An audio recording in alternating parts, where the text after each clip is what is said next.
How to deal with abuse in a relationship. This is a tough one.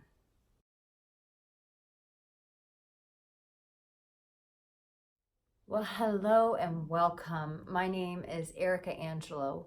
I am a dating and relationship expert, and we're going to talk about a really heavy topic, which is abuse in a relationship. Now, I've been doing this for 11 years, and so I've seen lots of different types of abuse go on in relationship. And first and foremost, let me just say right off the bat that if you are in a relationship where you feel physically threatened, that you need to walk away and you need to see a therapist immediately. So I just want to put that disclaimer out there that this video is not about how to stay in a physically abusive relationship, because that is just it's not acceptable, just not acceptable. And I also speak about this from some personal experience as well when we talk about abuse in relationships. And abuse in relationships can be it can be physical, it can even be emotional. Sometimes passive aggressive people where their abuse is not out in the open, but their neglect and things like that are also forms of abuse. So abuse comes in a variety of ranges.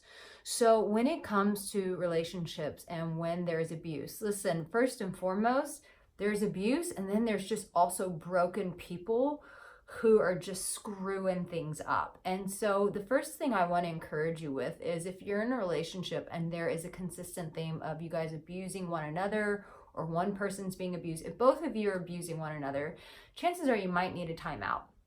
And both of you need to step away and work with a coach like myself, a therapist, or do some inner healing work, heal your inner child wounds, which I talk about a lot because I think that this is very important. I would have to say that in any person that I've coached, most of the time, it's the childhood wounds that sabotage us in our dating and relationships. So first and foremost, if it's abuse on both sides, you guys need a break and you need to step away so that you can heal yourselves. What happens is we try to fix the other person, and that is not the way to go, because you only have power over one person, and that is yourself. You have power over yourself.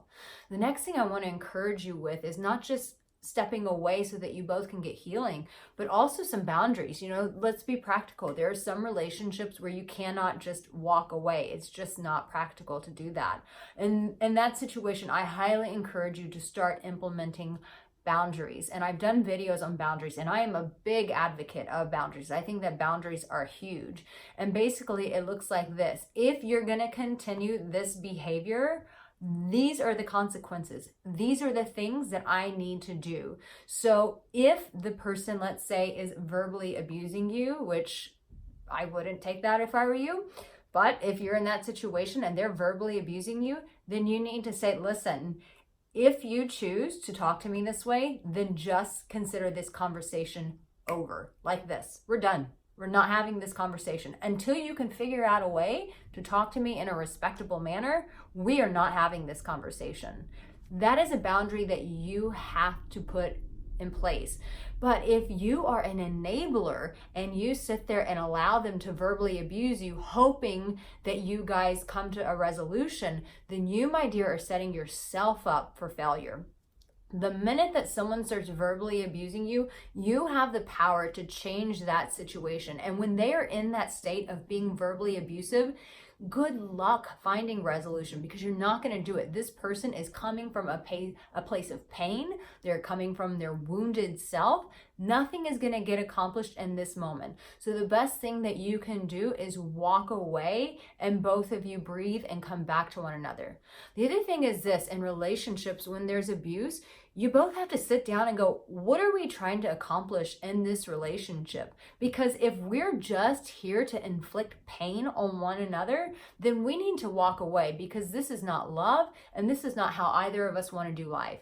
But if our goal is to love each other and we're just having challenges, then we need to get the tools to work through this. But we can't keep repeating this cycle, because this is getting us nowhere. It's profiting us nothing. So find out why you two are in this relationship. What is the goal? Why are you here? And ask yourself, do we have the tools right now to get us to that goal? And if the answer is no, then you, my love, need to park things, and you guys have got to really put in the effort of cultivating these tools and using them, such as communication, vulnerability, boundaries, healing your inner child wounds. These things are monumental. It's not a luxury. It's not something that, oh, one day we'll get to this. No, the longer that you prolong this, the longer you stay in hell. Let me repeat that. The longer that you prolong this by not putting in the time to cultivate these tools, the longer you stay in hell. So you have to ask yourself, do I like staying in hell? And I would assume that your answer would be absolutely not. So my love, things have to change, and they have to change now. Not tomorrow, not in the next hour, now. Now is the time to change things. And if you want some new tools, I highly encourage you to apply for a coaching session with me. But my love, know this, that you have power over yourself, first and foremost. You can't control your partner, but you can control you, and you can control how you let people treat you and what you tolerate. Listen, you have the strength inside of you. You have what it takes. But my love, know this. Know that in this very moment that you, my dear, that you are already loved. So be sure that you take the time to love on yourself. If this resonated with you, tell me in the comment section what part really spoke to you. And if you liked it, give it a thumbs up. And listen, I'm doing videos like this all the time, so make sure that you subscribe and turn on that notification bell. Sending so much love to that heart, because I am sure it's hurting. I've been there before, and I know what it's like going through this, and it hurts, and it feels very lonely. I'm sure you feel very all alone even watching this video. But know this, my love, that there's support out there for you. There are tools, and you can get through this. There is the other side. I promise you that. If you do the work, there is another side. Loving your heart so much in this difficult time. Be loved and take care. From Arica, Angelo. Bye-bye.